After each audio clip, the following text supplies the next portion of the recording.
اور ہم نے قرآن کو تھوڑا تھوڑا کر کے نازل کیا ہے تاکہ تم لوگوں کو ٹھہر ٹھہر کر پڑھ کر سناؤ، اور ہم نے اس کو آہستہ آہستہ اتارا ہے۔ کہہ دو کہ تم اس پر ایمان لاؤ یا نہ لاؤ، یہ فی نفس ہی حق ہے۔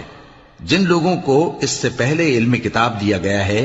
جب وہ ان کو پڑھ کر سنایا جاتا ہے تو وہ ٹھوڑیوں کے بل سجدے میں گر پڑتے ہیں اور کہتے ہیں کہ ہمارا پروردگار پاک ہے، بے شک ہمارے پروردگار کا وعدہ پورا ہو کر رہا، اور وہ ٹھوڑیوں کے بل گر پڑتے ہیں اور روتے جاتے ہیں، اور اس سے ان کو اور زیادہ عاجزی پیدا ہوتی ہے۔ کہہ دو کہ تم معبود برحق کو اللہ کے نام سے پکارو یا رحمان کے نام سے،